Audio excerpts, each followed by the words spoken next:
ಚಾಮರಾಜನಗರ ಜಿಲ್ಲೆಯ ಯಳಂದೂರು ತಾಲೂಕಿನ ಹೊನ್ನೂರು ಗ್ರಾಮದಲ್ಲಿ ಶ್ರೀ ಬಸವನಗುಡಿ ನೂತನ ದೇವಾಲಯ ಪ್ರತಿಷ್ಠಾಪನೆ ಮಾಡಲಾಗಿದ್ದು, ಸಾಯಂಕಾಲ 4ರ ಸಮಯದಲ್ಲಿ ಊರ ಹೊರವಲಯದ ಕೆರೆಯಲ್ಲಿ ದೇವರ ಮೂರ್ತಿಯನ್ನು ಇಟ್ಟು ಗಂಗಾ ಪೂಜೆಯನ್ನು ಮಾಡಿ ವಿವಿಧ ಪೂಜಾ ಕಾರ್ಯಗಳಿಂದ ಮುಗಿಸಿ ಕೆರೆಯಿಂದ ಬಸವನಗುಡಿ ದೇವಸ್ಥಾನದವರೆಗೆ ಛತ್ರಿ ಚಾಮರ ವಾದ್ಯಗಳ ನಡುವೆ 101 ಚಿಕ್ಕ ಮಕ್ಕಳಿಂದ ಕೇಲು ತರುವಿಸಲಾಯಿತು. ಇನ್ನು ಇದೇ ಸಂದರ್ಭದಲ್ಲಿ ದೇವಸ್ಥಾನದಲ್ಲಿ ಅನ್ನ ಸಂತರ್ಪಣೆ ಕಾರ್ಯವನ್ನು ನಡೆಸಿದ್ದು, ಭಕ್ತಾದಿಗಳು ಪ್ರಸಾದವನ್ನು ಸ್ವೀಕರಿಸಿದ್ದಾರೆ. ಊರಿನ ಗ್ರಾಮಸ್ಥರು ಮತ್ತು ಮುಖಂಡರು ಭಕ್ತಾದಿಗಳು ಈ ವೇಳೆ ಹಾಜರಿದ್ದರು.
ಹೋದ್ರಾ ಮತ್ತೆ ನಾವು ಅಲ್ಲಿ ಅಡ್ಡ ಮತ್ತೆ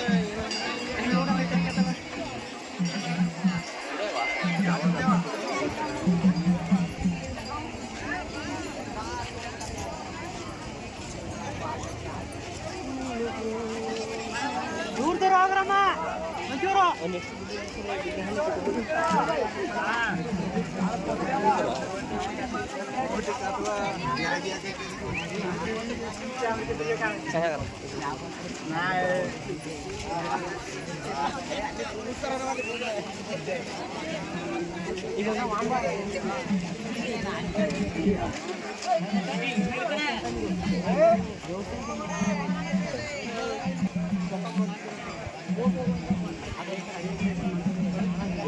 bureau report Swamy Balepete, BV5 news Kannada, Yelandur. Thanks for watching. Read, discuss and debate with editor Dr. Yan Prashant Rao. Wanted reporters in print, digital and visual media for Bharat Vaibhav Daily Newspaper, BV News 5 Channel and BV Fast Web News from all the talukas of Karnataka, Goa and Maharashtra. If interested, send your resume to 9019229369.